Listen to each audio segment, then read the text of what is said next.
नमस्कार। इस अगले वीडियो में हम देखेंगे वृषभ लग्न यानी टॉरस असेंडेंट वालों के लिए मार्च 2025 का महीना कैसा जाएगा।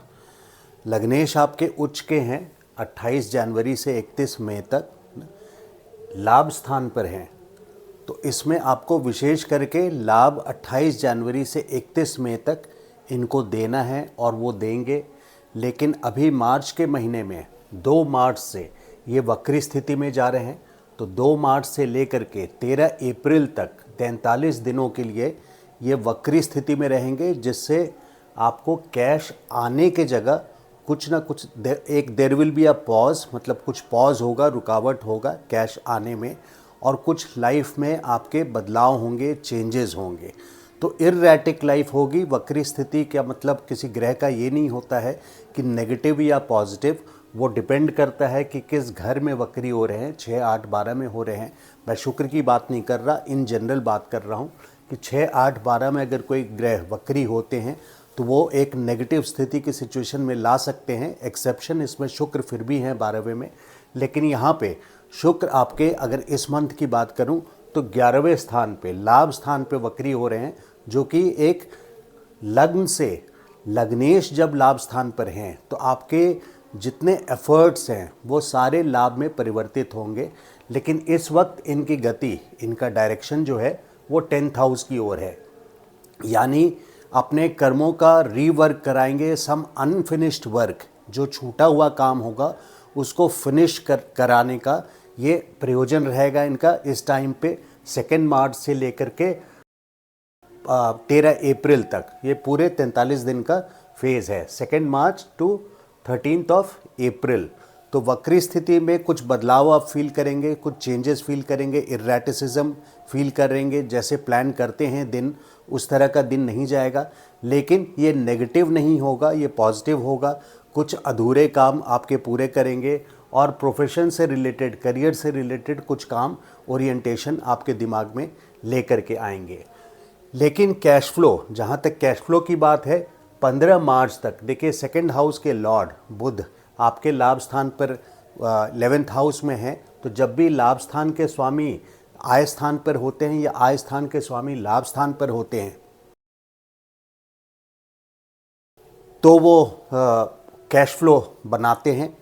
तो यहाँ पे 15 मार्च तक बुध आपके लाभ स्थान पर हैं और मार्गी स्थिति में हैं। लेकिन 15 मार्च से लेकर के 7 अप्रैल तक, 15 मार्च से 7 अप्रैल तक बुध वक्री स्थिति में आ जाएंगे। तो शुक्र और बुध दोनों वक्री स्थिति में रहेंगे 15 मार्च से 7 अप्रैल तक। शुक्र 2 मार्च से ही हैं, लेकिन अगर कंबाइंड बोले, जब दोनों 15 मार्च से 7 अप्रैल तक रहेंगे, तो ये खास करके डेट है 15 मार्च से 7 अप्रैल का, जब एक्सपेंसेस ज़्यादा हो गए। एक्सपेंसेस किन चीज़ों में हो सकता है? लग्जरी आइटम्स, कंफर्ट आइटम्स, इस तरह के सिचुएशंस में आपके हो सकते हैं। और कुछ हो सकता है बच्चों, क्योंकि 5th हाउस के भी लॉर्ड हैं, तो बच्चों को लेकर के भी कुछ एक्सपेंसेस हो सकते हैं। ये भी ध्यान रखें कि जो लोग शेयर मार्केट में हैं उनके लिए 15 मार्च से लेकर के खास करके 7 अप्रैल तक काफ़ी, इनफैक्ट ओवरऑल ही 13 अप्रैल तक ही केयरफुल रहना चाहिए।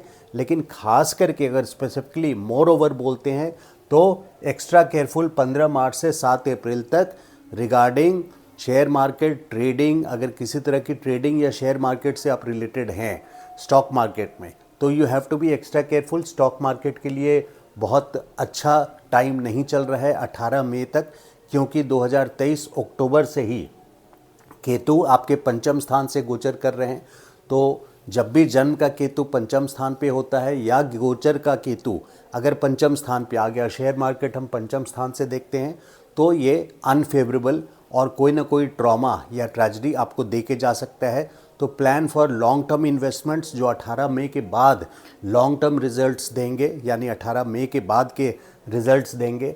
यहाँ पे बृहस्पति आपके, बेशक आपके बृहस्पति लग्न में हैं और 3 फरवरी से डायरेक्ट हो चुके हैं, तो एक पिलर की तरह आपके पूरे पोर्टफोलियो को, फाइनेंशियल पोर्टफोलियो को संभाल करके रखेंगे। और आपके not only financial portfolio but overall support आपके लाइफ में बना करके रखेंगे, ग्रोथ और एक्सपेंशन देंगे।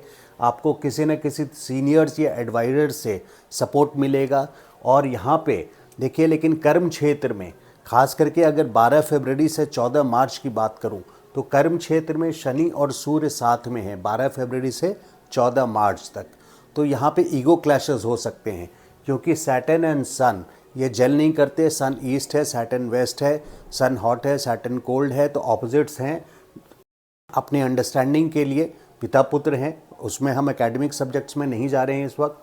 यहाँ पे हम फलित देख रहे हैं, तो फलित में कर्म स्थान पे शनि के साथ सूर्य का कंबाइंड इफेक्ट ये आता है कि कुछ ईगो क्लैशेस, कुछ डिस्प्यूट्स, ईगो क्लैशेस के अलावा भी कुछ डिस्प्यूट्स आपको अपने कस्टमर से, अपने कर्म क्षेत्र में, नॉट ओनली कस्टमर से, अपने कलीग से भी, अगर आप जॉब में हैं तो अपने कलीग से भी, या आपके साथ जो लोग काम करते हैं, बिजनेस में हैं तो जो लोग काम करते हैं उनके साथ कोई क्लैश हो सकता है 14 मार्च तक।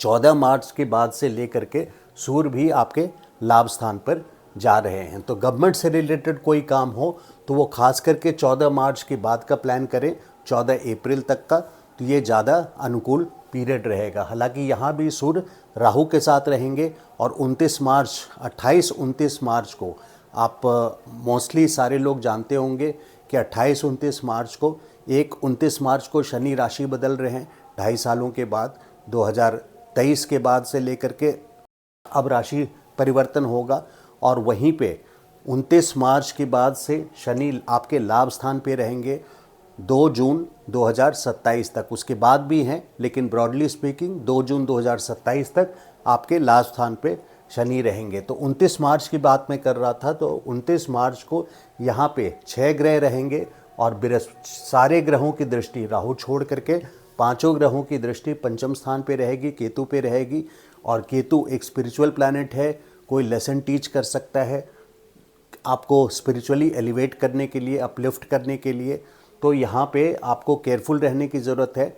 हो सके तो पूरे मार्च ही, सिर्फ इसलिए नहीं कि शुक्र वक्री हैं, बल्कि 6 ग्रहों का जो कंबाइंड एक बोर्ड मीटिंग बैठ रही है उसका जो असर आ रहा है वो केतु पे दृष्टि पड़ने की वजह से कुछ चेंजेस ऐसे स्पिरिचुअल फ्रंट पे हो सकते हैं कि हों जो आगे चल के आपके लिए पीड़ादायी हो, लेकिन वो स्पिरिचुअली आपको कोई लेसन टीच करने के लिए, भगवान से क्लोज ले जाने के लिए ये फंक्शन, बोर्ड मीटिंग, केतु का जो पर्पस होता है वो ये होता है। तो और बृहस्पति भी 5वीं दृष्टि से केतु को देखेंगे 29 मार्च को, अभी भी देख रहे हैं, और मंगल भी 4थी दृष्टि केतु की रहेगी। तो पूरे 8 ग्रह केतु पे दृष्टि पड़ेगी 28-29 को। खास करके चंद्रमा भी देखिए उस समय 28-29 का डेट मैंने यहाँ लिखा है, 28 और 29 चंद्रमा आपके 11वें स्थान पे रहेंगे। तो सारे 6 के 6 ग्रह आपके यहाँ से देख रहे हैं, और 2 ग्रह मंगल और गुरु भी केतु को देख रहे हैं। तो 28-29 मार्च को खास करके specially you have to be careful. आपकी स्पाउस के लिए बात करूं तो उनकी तबीयत मार्च में देखिए, क्योंकि मंगल 8वें स्थान पे है 7th हाउस से, तो स्पाउस की का हेल्थ कंडीशन अच्छा नहीं रहेगा। उनके लिए ये एडवर्स टाइम है हेल्थ कंडीशन के लिए खास करके। तो अब आते हैं कुछ गुड एंड बैड डेट्स के लिए। गुड एंड बैड डेट्स ये है, यहाँ पे लिखा हुआ है गुड डेट्स। 1 और 2 मार्च 11वें का चंद्रमा होगा, शुक्र के साथ है, आकर्षण योग भी बना रहा है, लेकिन चूंकि पंचम को देखेंगे और वहाँ केतु पहले से है, तो जो लोग लव अफेयर में हैं उनके लिए ये कोई बहुत अच्छा टाइम नहीं है। यहाँ आकर्षण योग ज़रूर है चंद्रमा और शुक्र का, लेकिन क्योंकि शुक्र के साथ चंद्रमा मीन राशि में होंगे 1 और 2 तारीख को, लेकिन केतु वहाँ पर है तो कुछ अनटूवर्ड सिचुएशन भी ला करके खड़ा कर सकते हैं। 5 और 6 लग्न में बृहस्पति के साथ गज केसरी योग भी बन रहा है। बृहस्पति के साथ चंद्रमा होने से आपके लाइफ में 5 और 6 को कुछ अच्छे इवेंट्स हो सकते हैं। 7 से लेकर के 11 तक चंद्रमा 2nd एंड 3rd हाउस कुछ कैश फ्लो करा सकते हैं, तो ये एवरेज टाइम रहेगा। 15 और 16 मार्च चंद्रमा पंचम में है और शुक्र के अपोजिशन में है। 15 और 16 मार्च चंद्रमा 5th में है, ऑपोजिशन विथ शुक्र। तो यहाँ पे आकर्षण योग भी है, लेकिन केतु के होने के वजह से यहाँ पे आपको केयरफुल रहना है। 19 मार्च को 2 बजे दोपहर से लेकर के 21 तक चंद्रमा 7वें में है और बृहस्पति यहाँ से चंद्रमा लग्न को डायरेक्टली देखेंगे, तो एक पिलर की तरह आपके पब्लिक इमेज को भी सपोर्ट करेंगे, आपके कर्म स्थान को भी सपोर्ट करेंगे, 10वें से 10वें रहेंगे। तो ये डेट्स आपके लिए फेवरेबल रहेगा। 19 को दोपहर 2 बजे से लेके 21 तारीख तक, फिर 24 को दोपहर 12 बजे से लेकर के 27 तक चंद्रमा 9th एंड 10th 9वें और 10वें घर में रहेंगे। अब कोई केयरफुल डेट्स हैं वो हैं 3 और 4 मार्च। ये चंद्रमा आपके 12वें स्थान का है तो एक्सपेंसिव साबित हो सकता है। यहाँ पे आपके एक्सपेंसेस इस कारण भी इस महीने बढ़ेंगे क्योंकि 12th के जो लॉर्ड हैं मंगल, जो व्यय स्थान के जो स्वामी हैं 12वें स्थान के, वो मंगल आपके आय स्थान पर आए हुए हैं तो एक्सपेंसेस को भी दर्शा रहे हैं। तो 3rd एंड 4th ये एक्सपेंसेस बढ़ाएंगे 12वें का चंद्रमा। 14th मार्च, फिर 17th and 18th 6th moon, छठा चंद्रमा रहेगा आपके। तो यहाँ पे बहुत टेम्पररी इलनेस से ना कोई आपके स्वास्थ्य में जरा सा डमाडोल होगा। 17 और 18 रोग रिपुण शत्रु या तीनों आ सकता है 17 और 18 को। 22 और 23 8वें का चंद्रमा होगा तो कहीं से ये इंसल्ट का टाइम शो कर सकता है क्योंकि मंगल की दृष्टि चंद्रमा पे पड़ेगी 22 और 23 मार्च को। 28 और 29 मार्च, 28 और 29 मार्च की बात मैंने पहले की वीडियो में कि यहाँ पे एक युति हो रही है 6 ग्रहों की आपके 11वें स्थान पे और सबकी नज़र केतु पे रहेगी। 7वां ग्रह बृहस्पति की भी नज़र केतु पे रहेगी और 8वां ग्रह मंगल की भी चौथी दृष्टि केतु पे रहेगी। तो जो लोग लव अफेयर में हैं उनके लिए भी ये काफ़ी केयरफुल टाइम होना चाहिए। जो लोग शेयर मार्केट में हैं और ख़ास करके अपने बच्चों के लिए, जो लोग मैरिड हैं उनके चिल्ड्रन हैं तो उनके लिए उनके प्रति आपको सेंसिटिव रहना चाहिए। Particularly this month even till 15 April because Shani Rahu conjunct होंगे मीन राशि में और यहाँ से शनि की पूरी दृष्टि आपके पंचम भाव पे पड़ेगी। तो ये था वीडियो वृषभ लग्न वालों के लिए, टॉरस असेंडेंट वालों के लिए मार्च 2025 का महीना।